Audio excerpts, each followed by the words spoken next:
In this lesson, I want to talk to you about how to analyze diction. First of all, I want to remind you that when you are analyzing texts, one of the best ways to do that is to look at the FIDs. We've talked about this. FID stands for figurative language, imagery, details, diction, and syntax. Remember, what you're looking for is you're trying to identify language choices that the author makes in order to create an effect.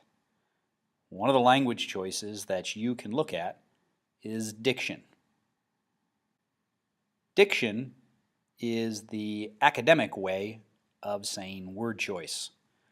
Diction is one of the most fundamental ways that an author can create an effect in his text. Ultimately here, diction is the writer's word choices, especially with regard to their correctness, their clarity, and their effectiveness.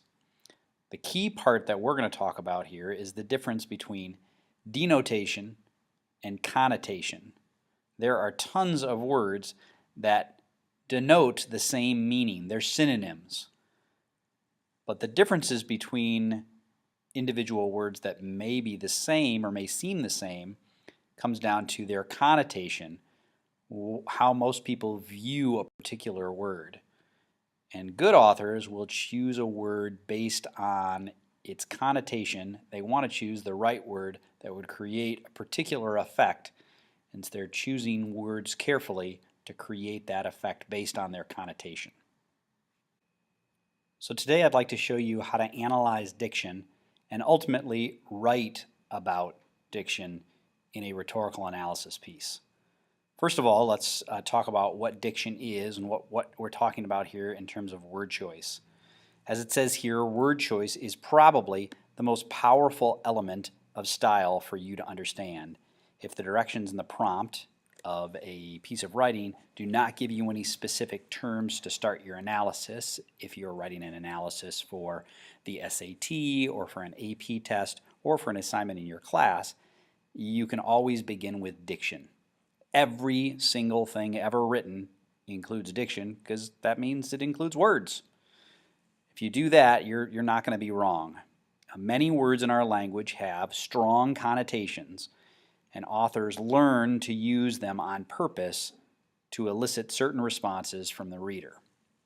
So then that gets into our difference between denotation and connotation. So denotation is ultimately the literal dictionary definition of a word. So a good example of this are some synonyms here. The words plump and obese, if you look them up in the dictionary, they would talk about a person who's overweight, and they would have very similar definitions. So this is the dictionary definition of both words. It's the shared meaning of these two synonyms. So denotation basically gives us that basic explanation of what a word is. But we're talking more about connotation when we're talking about analyzing diction. This is the implied or suggested meaning of words, the emotional tags that go along with a word. I think most of you will be able to understand this particular distinction between plump and obese. The word plump has a connotation of being pleasantly fat, almost cutely overweight. We use it more positively. Its connotation describes women more often than men. And it's this extra emotional feeling that shows how we use this word. Whereas the meaning of the word obese is usually something used in medical terminology. So it's got much more technical connotation. You can look up your body mass index online or on Google or with a doctor, and they can tell you whether you are crossing that line, that threshold of whether you are just overweight or if you are obese. So it carries a much less emotional and more scientific tag to it. Both plump and obese have the same literal definition, but the connotations are different. And so when we're writing about diction, we are primarily going to be analyzing and talking about the connotation of words. So when you're writing about diction, there are a couple of things that you need to keep in mind. Number one is that you definitely need to discuss the connotation of the word or phrase that you want to point out in order to do a good job of diction analysis. So you might even use the word connotation or connote. You also should comment on the emotional response that is expected of the reader. Remember, when you're doing rhetorical analysis, you're talking about the author or the writer or the speaker, and you're talking about his or her intended effect on the audience. So you've got to talk about the audience and what the expected emotional response is based on the words that are chosen. So what's the tone? What's the mood? That'll get you to talk about those kinds of things. And then number three is that you want to make sure that you comment on the purpose of the type of diction an author uses.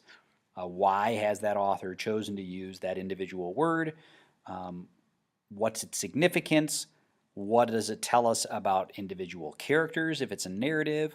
What does it tell us about the author? What does it show or tell us about the setting? All those kinds of things based on what piece of writing you are analyzing. So let's look at an example sentence here that comes from a book.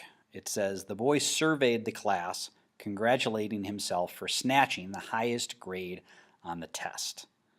There are two words basically that are important in this particular sentence when it comes to analyzing diction. And those two words are surveyed and snatching.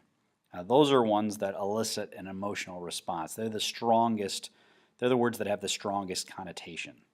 Okay, so those are the words that we might point out if doing a diction analysis of this piece and specifically this sentence.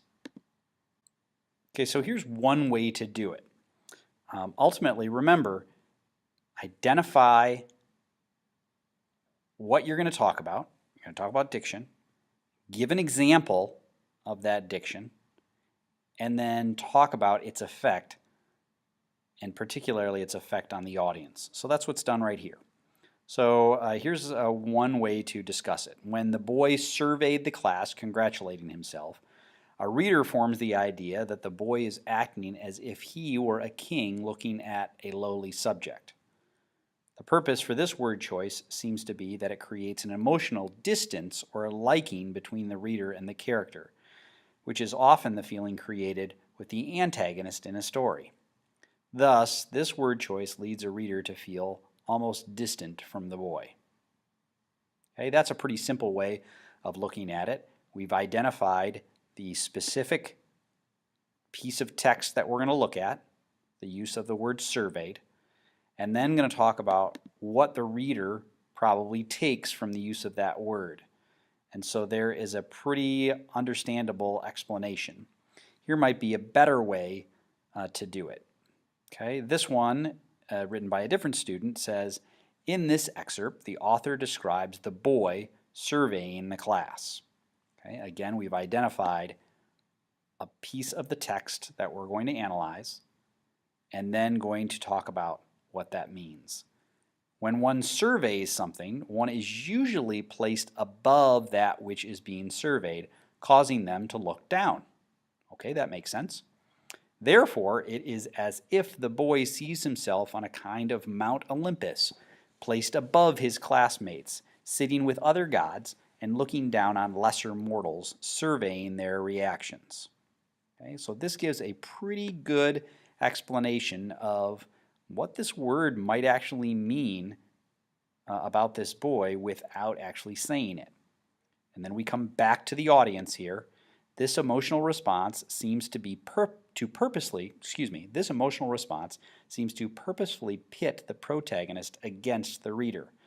Thus, the diction causes the reader not to like this character and speculate on the integrity of this character. This last point of commentary is especially good because the writer made an allusion to another bit of information, this Mount Olympus bit right here, a reference to mythology. It expanded the ideas of surveying and snatching, and it described the purpose for this diction. This would be a pretty solid explanation of how the diction is used by the author, how the author is creating a particular response from the audience just based on a word choice.